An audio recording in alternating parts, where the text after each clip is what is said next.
স্বাগত ইন্ডিপেন্ডেন্ট সংবাদের সঙ্গে আছি সঞ্চারী মতুথমা। শুনছিলেন শিরোনাম, চলে যাচ্ছে পুরো খবরে। সিলেটের ভোলাগঞ্জ সাদা পাথর পর্যটন কেন্দ্রকে আগের অবস্থানে ফিরিয়ে আনার সিদ্ধান্ত বাস্তবায়নে রাতের অন্ধকারেই শুরু হয়েছে লুট হওয়া পাথর উদ্ধারের অভিযান। আশপাশের এলাকা থেকে উদ্ধার করা সাদা পাথর ফেরত নেওয়া হচ্ছে মূল স্থানে। পাশাপাশি সিলেট ভোলাগঞ্জ মহাসড়কে বসানো হয়েছে যৌথ বাহিনীর চেকপোস্ট। সেখানে মধ্যরাত থেকে শত শত ট্রাকে চালানো হচ্ছে তল্লাশি। এর আগে বুধবার সন্ধ্যায় সিলেট সার্কিট হাউসে জেলা ও বিভাগীয় প্রশাসনের সমন্বয় সভায় পাথর লুটপাট ঠেকানো এবং লুট হওয়া পাথর সাদা পাথরে পুনঃস্থাপনে 5 দফার সিদ্ধান্ত নেওয়া হয়। সভার সিদ্ধান্ত অনুযায়ী এখন থেকে জাফলং ও সাদা পাথর এলাকায় 24 ঘন্টা পাহারা দেবে যৌথ বাহিনী। অবৈধ ক্রাশিং মেশিনের বিদ্যুৎ বিচ্ছিন্ন করা হবে। পাথর চুরিতে জড়িতদের দ্রুত চিহ্নিত করে আইনের আওতায় আনা হবে বলেও জানানো হয়।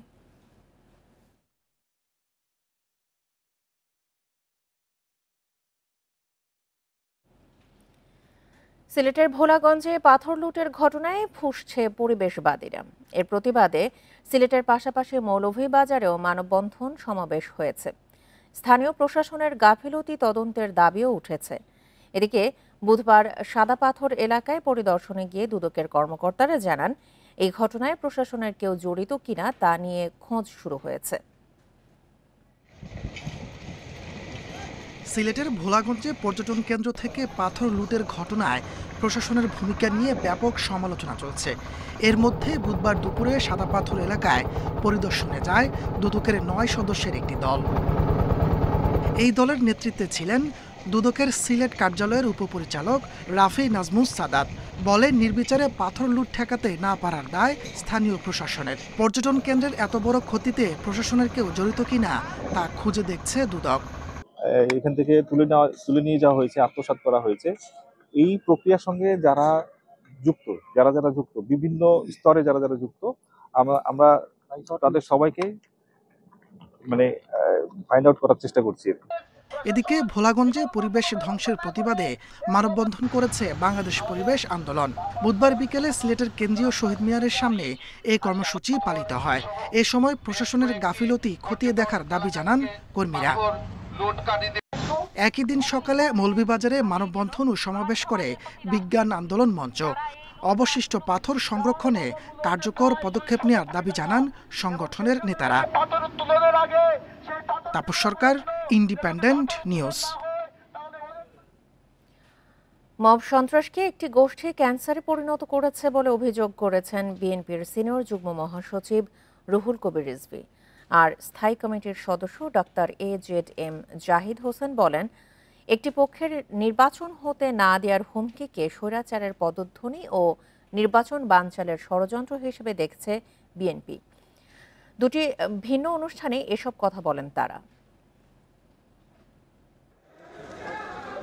বুধবার সকালে জিয়া উদ্যানে বিএনপির প্রতিষ্ঠাতা জিয়াউর রহমানের সমাধিতে শ্রদ্ধা নিবেদন করেন চিকিৎসকদের সংগঠন ডক্টরস অ্যাসোসিয়েশন অব বাংলাদেশ ড্যাবের নবনির্বাচিত কমিটির সদস্যরা। পুষ্পস্তবক অর্পণ শেষে সাংবাদিকদের সাথে কথা বলেন দলের স্থায়ী কমিটির সদস্য ডক্টর AZM জাহিদ। তিনি বলেন, একটি পক্ষের নির্বাচন হতে না দেওয়ার হুমকিকে আবারও স্বৈরাচারের উত্থান হিসেবে দেখছে বিএনপি। কেউ বলেন, হুমকি দেন যে আগামী দিনে নির্বাচন হতে দেবেন না। মনে হচ্ছে সেই স্বৈরাচারের যে আচরণ ছিল, স্বৈরাচারের যে কথা ছিল, সেই ধরনের কথার পদধ্বনি আমরা শুনতে পাই। এদিকে গুলশানে বিএনপির চেয়ারপারসনের কার্যালয়ে সংবাদ সম্মেলন করেন দলটির আরেক জ্যেষ্ঠ নেতা রুহুল কবির রিজভী। তার অভিযোগ, মব সন্ত্রাস এখন ক্যান্সারে পরিণত হয়েছে। অন্তর্বর্তী সরকারকে এর বিরুদ্ধে কঠোর ব্যবস্থা নেয়ার পরামর্শ দেন তিনি। আজকে সাধারণ মানুষের নিরাপত্তাটা কোথায়? এটা তো আজকে সবচেয়ে ভাবিয়ে তুলেছে। এই মব কালচার একটা ক্যান্সারিয়াস গ্রোথ, একটা বৃহত্তর ক্যান্সারের ঘা তৈরি করেছে আমাদের জনসমাজের মধ্যে। অন্তর্বর্তীকালীন সরকারের তাদেরকে তো এই প্রচেষ্টা নিতে হবে, দৃষ্টান্তমূলক শাস্তি দিতে হবে। কারো হাতে আইন তুলে নেওয়ার কোনো অধিকার নেই। এ সময় 15ই আগস্ট বেগম খালেদা জিয়ার জন্মবার্ষিকী উপলক্ষে কর্মসূচি ঘোষণা করে দলটি। তার রোগ মুক্তির কামনায় সারা দেশে দোয়ার আয়োজন করা হলেও থাকছে না কেক কাটার আয়োজন। আমাদের জাতীয়তাবাদী দল যেটা চাচ্ছে। জাহিদুল ইসলাম, ইন্ডিপেন্ডেন্ট নিউজ, ঢাকা। জনমত উপেক্ষা করলে ফের ১-১১ সৃষ্টি হতে পারে বলে সরকারকে সতর্ক করেছেন জামায়াতে ইসলামের নায়েবে আমির সৈয়দ আব্দুল্লাহ তাহের। বলেন, দেশের অধিকাংশ মানুষ পিআর পদ্ধতিতে নির্বাচন চায়। এছাড়া আইনি ভিত্তি না থাকলে জুলাই সনদ বাস্তবায়ন সম্ভব নয় বলেও মন্তব্য করেন তিনি। জুলাই সনদের আইনি ভিত্তি দিয়ে নিরপেক্ষ নির্বাচনের দাবিতে জামায়াতে ইসলামীর এই সমাবেশ। বুধবার রাজধানীর বিজয়নগরে কর্মসূচিটির আয়োজন করে ঢাকা উত্তর ও দক্ষিণ জামায়াত। এ সময় দলের নেতারা দাবি করেন, সনদের আইনি ভিত্তি দিতে প্রয়োজনে গণভোটের আয়োজন করতে হবে। গণভোটের মাধ্যমে হলেও এই ঘোষণাপত্র এবং জুলাই সনদকে আইনি এবং সাংবিধানিক কাঠামোর আওতায় নিয়ে আসতে হবে। সমাবেশে প্রধান অতিথি ছিলেন নায়েবে আমির সৈয়দ আব্দুল্লাহ মোহাম্মদ তাহের। বলেন, জনগণের মত এড়িয়ে গেলে অনিশ্চয়তায় পড়বে দেশ। এছাড়া সনদের জন্য দলগুলোর ঐকমত্য যথেষ্ট নয় বলেও দাবি করেন তিনি। বলেন, আইনি ভিত্তি না থাকলে এই সনদের কোনো মূল্য থাকবে না। ৭১% লোক যদি পিআর চান, তাহলে আপনাদের বিরুদ্ধে করার কি অধিকার আছে? রাজনৈতিক দলগুলোর কাছে আবেদন জানাবো, আসুন আমরা ইন্টার পার্টি ডায়ালগ করি, আমরা ইন্টার পার্টি রাউন্ড টেবল করি। দেশকে অনিশ্চয়তার দিকে নিয়ে যাবেন না, জনগণের বিপরীতে দাঁড়াবেন না, আর একটি 111 ক্ষেত্র তৈরি করবেন না। সুষ্ঠু নির্বাচন করতে উপযুক্ত পরিবেশ তৈরির দাবিও তোলেন আব্দুল্লাহ তাহের। Rifat Alam, Independent News, Dhaka. সব আসনেই না ভোট রাখা উচিত, নইলে ভোটাররা বঞ্চিত হবেন বলে মনে করেন নির্বাচন বিশেষজ্ঞ আব্দুল আলিম। মুনিরা খান বলছেন, একটি কেন্দ্রে কতটা অনিয়মে পুরো আসনের ভোট বাতিল হবে তা ঠিক করতে হবে ইসিকে। আইনশৃঙ্খলা বাহিনীর সংজ্ঞায় সশস্ত্র বাহিনীর অন্তর্ভুক্তিকে স্বাগত জানিয়েছেন তারা। সোমবার আরপিও সংশোধন অধ্যাদেশের খসড়া চূড়ান্ত করে নির্বাচন কমিশন, যেখানে একক প্রার্থীর আসনে না ভোট ফেরানোর কথা বলা হয়। না ভোট ফেরানোকে ইতিবাচক বলছেন বিশেষজ্ঞরা। সঙ্গে এটাও বলছেন, শুধু এক প্রার্থীর আসন নয়, সব জায়গায় না ভোট থাকা উচিত, নইলে ভোটারদের বঞ্চিত হওয়ার শঙ্কা থেকে যাবে। আমার ওই 5 জন প্রার্থীর একজনকে পছন্দ না, তখন আমার তো একটা অধিকার আছে না ভোট দেওয়ার। কাজে আমাকে তো সেই ভোট থেকে ইলেকশন কমিশন বঞ্চিত করতে পারে না। কাজে এটা সমস্ত আসনের ক্ষেত্রে প্রযোজ্য হওয়া উচিত। রাজনৈতিক দলগুলি সচেতন থাকবে, তারা ভালো ক্যান্ডিডেট দেবে, এবং আমি মনে করি এই না ভোটটা একক অবস্থায় এই নাই ভোটটা থাকা ভালো। আরপিওতে আইনশৃঙ্খলা বাহিনী বলতে সশস্ত্র বাহিনীকেও বোঝানোর বিধান যথাযথ হয়েছে বলেও মনে করেন বিশেষজ্ঞরা। বলেন, এতে ভোটারদের আস্থা বাড়বে।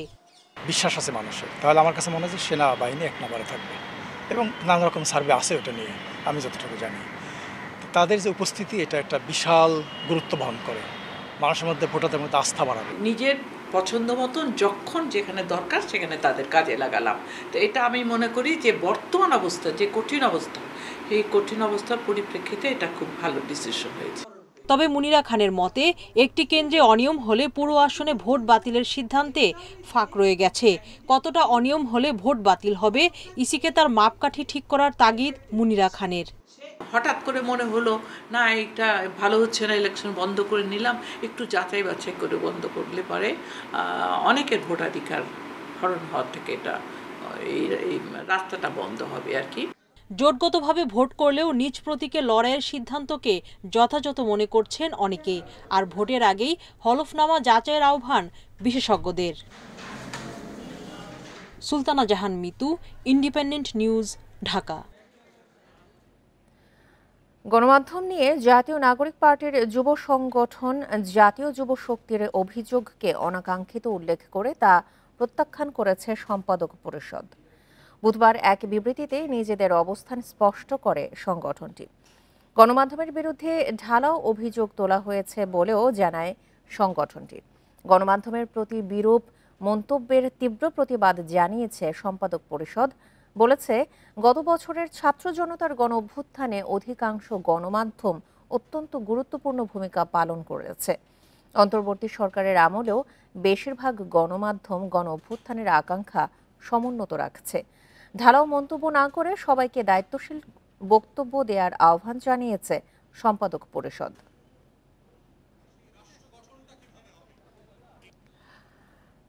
রাজুকের প্লটের জন্য শেখ হাসিনার ওপর চাপ প্রয়োগ করেন টিউলিপ সিদ্দিক। পরে ক্ষমতার অপব্যবহার করে রেহানা পরিবারকে 30 কাঠার প্লট বরাদ্দ দেন সাবেক প্রধানমন্ত্রী। প্লট দুর্নীতির মামলায় শেখ হাসিনা, শেখ রেহানা, টিউলিপ সিদ্দিক সহ 23 জনের বিরুদ্ধে আদালতে এই সাক্ষ্য দিয়েছেন দুদকের কর্মকর্তারা। রাজুকের 30 কাঠা প্লট দুর্নীতির আলাদা 3টি মামলায় বুধবার ঢাকার বিশেষ জজ আদালত 4-এ শুরু হয় সাক্ষ্য গ্রহণ। শেখ রেহানা, টিউলিপ সিদ্দিক সহ 23 জনের বিরুদ্ধে সাক্ষ্য দেন দুদকের 3 কর্মকর্তা। আদালতে দুদকের উপসহকারী পরিচালক সালাউদ্দিন এবং সহকারী পরিচালক আফনান জান্নাত কেয়া SM রাশিদুল হাসান বলেন, টিউলিপ সিদ্দিক প্লটের জন্য শেখ হাসিনাকে প্রভাবিত করেন। পরে আইন ভেঙে শেখ রেহানা পরিবারকে দেয়া হয় বরাদ্দ। আবাসন প্রকল্পে যে প্লট বরাদ্দের বিষয়টা, সেখানে শেখ রেহানা চেয়ারে থেকে উনি অবৈধভাবে তার যে ক্ষমতার অপব্যবহার করে তার বোন শেখ রেহানাকে এই প্লট বরাদ্দ দিয়েছেন। সে মর্মে এখানে যে রাজনৈতিক উন্নয়ন কর্তৃপক্ষের যে বিধি আছে, সেই সব বিধি লঙ্ঘন করেছেন। আইন অনুযায়ী ঢাকা নারায়ণগঞ্জের কোথাও রাজুকের প্লট বরাদ্দ পেলে দ্বিতীয়বার আবেদনের কোনো সুযোগ নেই, কিন্তু কোনো আবেদন ছাড়াই প্লট পেয়েছে শেখ পরিবারের সদস্যরা। আবেদন না করা সত্ত্বেও সেখানে সে প্লট পূর্বাচল, নতুন শহর এবং ডিপ্লোম্যাটিক জোন, ইম্পর্টেন্ট প্লেস, সেখানে একটা 10 কাঠা প্লট প্রাপ্ত হয়েছেন এবং রেজিস্ট্রি মূল্যে সেটা দখলে বুঝিয়ে নিয়েছে। প্রধানমন্ত্রী শেখ হাসিনার হাত ছিল, ক্ষমতা অপব্যবহার করেছে। টিউলিপ সিদ্দিক তার নিজের ক্ষমতা অপব্যবহার করে এই প্লটের মালিক হয়েছেন। গণভবনের ছত্রছায়া হয়েছে এসব দুর্নীতিকাণ্ড, এমন তথ্যই উঠে এসেছে দুদক কর্মকর্তাদের বয়ানে। প্লট দুর্নীতি মামলার পরবর্তী সাক্ষ্য গ্রহণ 28 August. Mahmuda Moumita, independent News, Dhaka. NRBC ব্যাংকের অতীতের অনিয়ম, ব্যাংকিং বিধি লঙ্ঘন, ক্রয়, হিসাব ও প্রশাসনিক কাজে দুর্নীতির প্রমাণ খুঁজতে ফরেনসিক অডিট করবে বাংলাদেশ ব্যাংক। উদ্যোক্তা পরিচালকদের এক আবেদনের প্রেক্ষিতে অনিয়ম খতিয়ে দেখতে এই উদ্যোগ নেওয়া হয়েছে। অডিটের মূল্যায়নের ভিত্তিতে অভিযোগ প্রমাণ হলে ব্যবস্থা নেওয়া হবে বলে জানিয়েছে কেন্দ্রীয় ব্যাংক। এনআরবিসি ব্যাংকের আমানতকারীদের স্বার্থবিরোধী কাজ, অর্থ পাচার, নিয়ম বহির্ভূত ঋণ বিতরণ, নিয়োগে অনিয়ম, ক্রয় নীতিমালা লঙ্ঘন সহ নানা অপরাধে জড়িয়ে যায় ব্যাংকের সাবেক চেয়ারম্যান SM পারভেজ তমাল, সাবেক নির্বাহী কমিটির চেয়ারম্যান আদনান ইমাম সহ বোর্ডের অনেক সদস্য। আমানতকারীদের স্বার্থ রক্ষায় গত 12 মার্চ আলী হোসেন প্রধানিয়াকে চেয়ারম্যান করে পুনর্গঠন করা হয় নতুন বোর্ড। তবে আগের বোর্ডের অনিয়মের সাথে জড়িতদের দৃশ্যমান শাস্তি ও কোনো উদ্যোগ না নেয়ায় নতুন বোর্ডের কাছে উদ্বেগ জানিয়ে চিঠি দিয়েছে উদ্যোক্তা পরিচালকরা। এই জন্য চেয়ারম্যান এবং কেন্দ্রীয় ব্যাংকের কাছে ফরেনসিক অডিটের দাবি করেন তারা।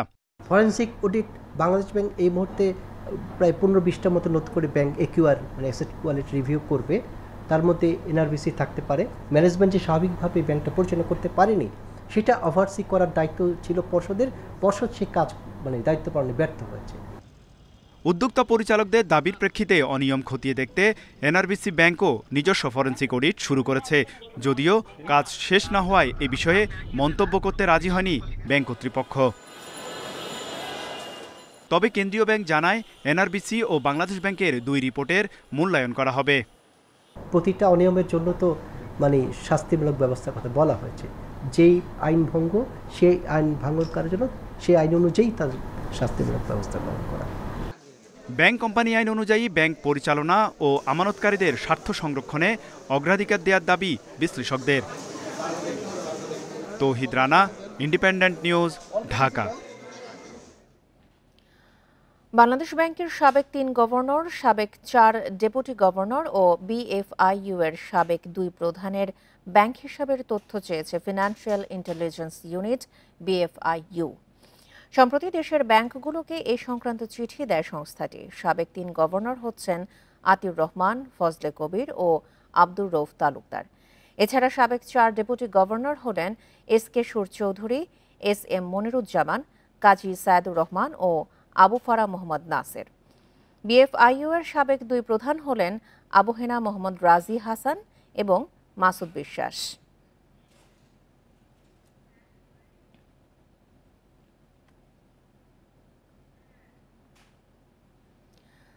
চট্টগ্রামে জুলাইয়ের তুলনায় অগাস্টে ডেঙ্গু রোগী বেড়েছে 53 ভাগ। এর সাথে উদ্বেগ বাড়িয়েছে চিকুনগুনিয়া। চিকিৎসকরা বলছেন জ্বর হলে অবহেলা নয়, সবাইকে সতর্ক থাকতে হবে। আক্রান্তদের দেশি ফল ও পুষ্টিকর খাবার খাওয়ার পরামর্শ দিয়েছেন। এবছর চট্টগ্রামে ডেঙ্গু আক্রান্ত হয়েছে 1109 জন। এর মধ্যে আগস্টেই 234 জন। জুলাইতে দিনে গড়ে 13 জন আর আগস্টে 20 জন আক্রান্ত হয়েছে। জানুয়ারি থেকে জুলাই পর্যন্ত চিকুনগুনিয়ায় আক্রান্ত হয়েছে 1044 জন। এ মাসেই 778 জন। তবে পরিস্থিতি এখনো নিয়ন্ত্রণে রয়েছে বলে দাবি স্বাস্থ্য বিভাগের। তবে জ্বরের ধরন ও উপসর্গ পরিবর্তন নিয়ে চিন্তা রয়েছে বলে জানান চিকিৎসকরা। জ্বর হলে অবহেলা না করার পরামর্শ দেয়া হয়েছে। পেশেন্টের লাইফ থ্রেটেনিং কোনো সিনারিও আছে কিনা এটা যদি বুঝতে পারি অন্তপক্ষে অ্যাকিউট 5 দিনের জ্বরে, তাহলে আমার রোগীর অতিরিক্ত যে খরচের যে বারটা 4000 টাকার উপরে যে খরচটা ব্যাপারটা সেদিক থেকে নজর না দিয়ে আমার মনে হয় রোগীর কন্ডিশনের উপর নজর দেওয়াটাই আমার মনে হয় এটা অনেক যুক্তিসঙ্গত হবে। সিরিয়াস একটা ডেঙ্গুর প্রকার, এই জন্য ওই রোগীগুলো দ্রুত খারাপ হয়ে যায় এবং আইসিইউর প্রয়োজন হয়। কিন্তু আমরা গবেষণা কার্যক্রম চালিয়ে নেওয়ার জন্য আমরা যথাযথ প্রোগ্রাম অনুরোধ করেছি। এবছর চট্টগ্রাম নগরীতে ডেঙ্গুতে মারা গেছেন 14 জন। Independent news. ভারী বর্ষণ ও উজান থেকে নেমে আসা ঢলে তলিয়ে গেছে লালমনিরহাট, রাজশাহী ও চাঁপাইনবাবগঞ্জের নিম্নাঞ্চল। লালমনিরহাটে পানিবন্দী 5000-এর বেশি পরিবার। রাজশাহীতে পদ্মার পানি ক্রমাগত বাড়তে থাকায় প্লাবিত হয়েছে চর এলাকা। এদিকে চাঁপাইনবাবগঞ্জে গত 24 ঘন্টায় পদ্মা, মহানন্দা ও পুনর্ভবা নদীর পানি বাড়ায় প্লাবিত হয়েছে নিম্নাঞ্চল। বন্যার্তদের দ্রুত ত্রাণ পৌঁছে দিতে প্রস্তুতি শুরু করেছে প্রশাসন। লালমনিরহাটে ভারী বর্ষণ ও উজানের ঢলের কারণে তিস্তার পানি বেড়ে আকস্মিক বন্যা দেখা দিয়েছে। পানির চাপ বাড়ায় খুলে দেওয়া হয়েছে তিস্তা ব্যারেজের 44টি গেট। জেলার হাতীবান্ধা, কালীগঞ্জ, আদিতমারি ও সদর উপজেলার অন্তত 12টি গ্রামের নিচু এলাকা প্লাবিত হয়েছে। পানিবন্দী হয়ে পড়েছে 5000-এর বেশি পরিবার। তলিয়ে গেছে আমন ধানের বীজতলা ও অন্যান্য ফসল। ভেসে গেছে মাছের ঘের। সন্ধ্যের থাকিয়া এখনো পানি বাড়তেছে। আমরা যে কোথাও যাব বউ ছাওয়া নিয়ে ইয়ার কোনো পথ নাই। যে আশপাশে যারা আছে তারা সবাই কিন্তু পানিবন্দী, মানে খাওয়া দাওয়ার যে অনাহারে সবাই কিন্তু অবশ্যই এভাবেই আছে। বানভাসীদের জন্য আশ্রয় কেন্দ্রগুলো খুলে দেওয়া হয়েছে বলে জানিয়েছে উপজেলা প্রশাসন। আমরা তা সত্ত্বেও আমরা আশ্রয় কেন্দ্রগুলো প্রস্তুত রেখেছি। আমরা মাননীয় জেলা প্রশাসকের কাছে আবারও 20 মেট্রিক টনের চাহিদা পাঠিয়েছি। এটা পাওয়া সাপেক্ষে আমরা আবারও 10 কেজি করে চাল আমাদের বন্যা যে বানভাসী মানুষের মধ্যে বিতরণের ব্যবস্থা করব। গত 24 ঘন্টায় বৃষ্টির কারণে নদীর পানি বেড়ে চাঁপাইনবাবগঞ্জের নিম্নাঞ্চল প্লাবিত হয়ে পানিবন্দী 10,000-এর বেশি পরিবার। সকাল 9টা পর্যন্ত পদ্মায় 3, মহানন্দায় 7 ও পুনর্ভবা নদীতে 10 সেন্টিমিটার পানি বেড়েছে। বন্যা কবলিত এলাকায় ত্রাণ তৎপরতা শুরু করেছে প্রশাসন। তবে 2-3 দিন পর পরিস্থিতি উন্নতির আশা করছে পানি উন্নয়ন বোর্ড। পানি বৃদ্ধির হারটা অলমোস্ট স্টেবল দিকে চলে গেছে। গত 24 ঘন্টায় পদ্মাতে 3 সেন্টিমিটার পানি বেড়েছে। পানি এই পর্যায়ে থাকবে এরকমটাই পূর্বাভাস আছে আগামী 2-3 দিন, তারপরে আস্তে আস্তে পানি কমতে থাকবে। এদিকে রাজশাহীতে চর এলাকা প্লাবিত হয়েছে। শহর রক্ষা বাঁধগুলো নিয়মিত মনিটরিং করা হচ্ছে জানিয়েছে পানি উন্নয়ন board. Zulekha Parvin, Independent News. তীব্র ঠান্ডা আর তীব্র গরমে জেলা চুয়াডাঙ্গা, তবে এবার এর সঙ্গে যুক্ত হলো অতিবৃষ্টি। গেল জুলাই মাসে সেখানে বৃষ্টি হয়েছে 417 মিলিমিটার, যা গত বছরের একই মাসের চেয়ে 5 গুণ বেশি। আবহাওয়াবিদরা মনে করেন জলবায়ু বদলের কারণেই এমন ঘটছে। এতে ফসলের ক্ষতি যেমন বাড়ছে, তেমনি নিম্ন আয়ের মানুষের জীবনেও পড়ছে প্রভাব। গত বছর বর্ষা মৌসুমে কাঙ্ক্ষিত বৃষ্টি হয়নি চুয়াডাঙ্গায়। পুরো জেলা জুড়ে বৃষ্টি হয় মাত্র 85 মিলিমিটার। উল্টো চিত্র এই বছরে এক মাসে বর্ষণ হয়েছে 417 মিলিমিটার। এর মধ্যে 24 থেকে 31 জুলাই পর্যন্ত 8 দিনে বৃষ্টি হয় 121 মিলিমিটার। অতিবৃষ্টিতে ফলের বাগান সহ বিভিন্ন ফসলের ক্ষতি হয়।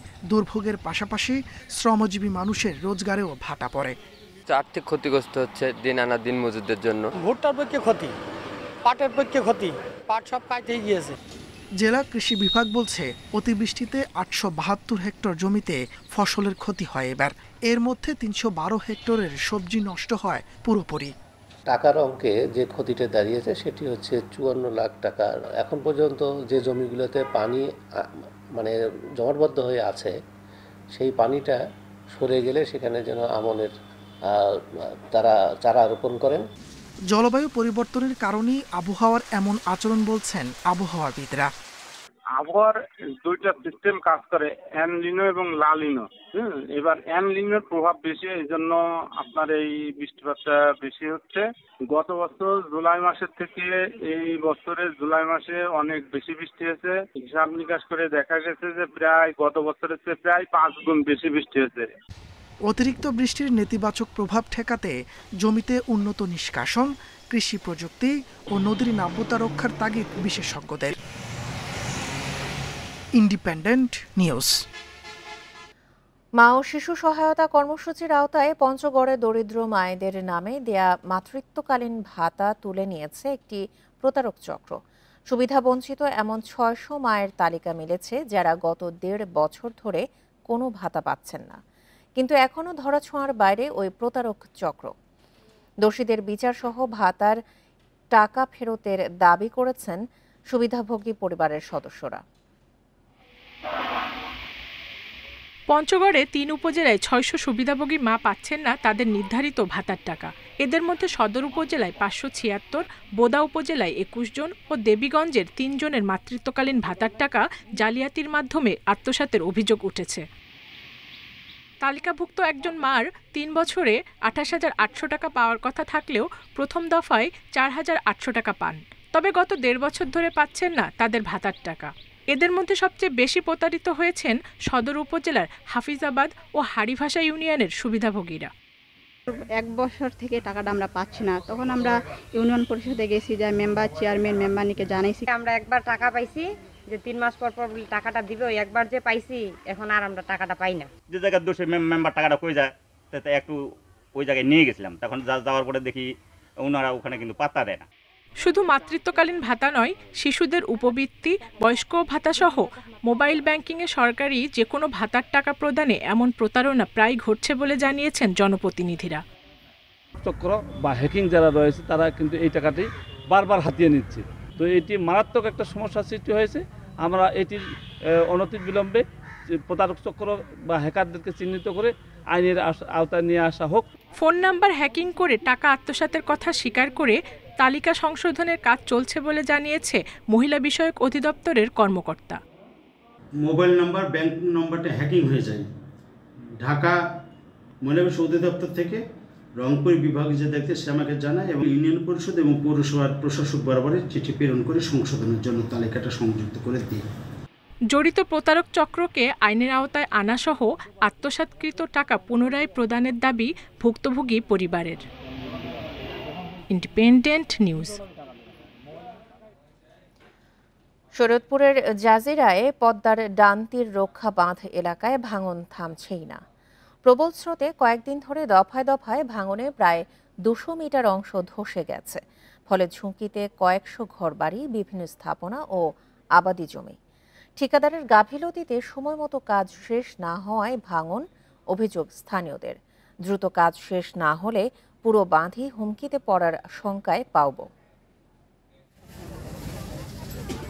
ভাঙন ঠেকাতে 2023 সালের মে মাসে জাজিরায় পদ্মা নদীর ডানতীর রক্ষা বাঁধ নির্মাণ শুরু করে পানি উন্নয়ন বোর্ড। 8.67 কিলোমিটার দীর্ঘ বাঁধের 31টি অংশের মধ্যে 2টি কাজ শেষ, চলছে বাকি 29টি অংশের কাজ। এবারের বর্ষায় জাজিরার উকিল উদ্দিন মুন্সিকান্দি ও পৈলান মোল্লাকান্দি এলাকায় ব্যাপক ভাঙন দেখা দিয়েছে। কয়েকদিনই ধসে গেছে বাঁধের 200 মিটার অংশ। ঝুঁকিতে কয়েকশো ঘরবাড়ি, স্থাপনা ও আবাদি জমি ও নদীতে এই বছর ভাঙা চলে গেছে। আমাদের একটা বাড়ি এখানে পাশে আছে এখন। এই বাড়িটা হচ্ছে নদীর হুমকিতে। বাপদাদার সম্পদ ছিল, তা নদীতে ভেঙে নিয়ে যাচ্ছে। আমাদের এখানে কোথাও যাওয়ার মতো জায়গা নাই। ভুক্তভোগীদের দাবি, ঠিকাদার প্রতিষ্ঠান খুলনা শিপইয়ার্ড লিমিটেড বাঁধের 3 নম্বর অংশের 225 মিটার জায়গায় সঠিক সময়ে কাজ শুরু করেনি, সেজন্যই দেখা দিয়েছে ভাঙন। এখান থেকে কয়েকটা প্যাকেজই করা হয়েছে, কিন্তু 3 নম্বর যে প্যাকেজটা এটা খুব বিলম্ব করে ফেলছে, যার কারণে আমাদের এই যে বাড়িঘর যা আছে এগুলো একটু ভাঙন কবলিতে পড়ে গেছেন। যারে দায়িত্ব দেওয়া হয়েছিল তাদের গাফিলতির কারণে ওখানে কোনো ড্রাম্পিং বা জিও ব্যাগ কিছুই ফেলানো হয়নি, এ কারণে তীব্র ভাঙন দেখা দিচ্ছে। ভাঙন রোধে জিও ব্যাগ ও জিও টিউব ফেলছে পানি উন্নয়ন বোর্ড। দ্রুত কাজ শেষ করার জন্য এরই মধ্যে ঠিকাদারকে একাধিক চিঠি দেওয়ার কথা জানান পাওবো কর্মকর্তারা। এখন যদি আমি কন্ট্রাক্ট বাতিল বা অন্য কিছুর মধ্যে যাই, নতুন ঠিকাদার আমাকে নিয়োগ দিতে হচ্ছে এই বর্ষার আগে, আর আমি পারবো না। যার জন্য আমাদের সর্বোচ্চ চেষ্টা থাকবে তাদেরকে সাথে নিয়েই, তাদেরকে যেভাবে হোক বলেই আমার হচ্ছে এই জিও ব্যাগের ডাম্পিংটা কন্টিনিউ রাখার। 859 কোটি টাকা ব্যয়ে পদ্মা নদী ডান্তি রক্ষা বাঁধ প্রকল্পের মেয়াদ শেষ হবে 2026 সালের জুনে। Independent news. সংরক্ষিত বনের ঝর্ণা ঘিরে পর্যটন বন্ধ করতে হবে। পার্বত্য এলাকার দর্শনার্থীদের জন্য কিছু ঝর্ণা উন্মুক্ত রেখে গভীর বনে অবাধ সমাগম বন্ধ করা জরুরি বলে মনে করছেন গবেষকরা। জানান, ব্যাঙ, ফড়িং, গুইসাপ, পাখি ও বাদুড় সহ নানা প্রাণীর জীবনচক্র চলে পাহাড়ের এই জলধারা ঘিরে। পর্যটকদের হৈহুল্লোড়ে নষ্ট হচ্ছে পরিবেশ প্রতিবেশ।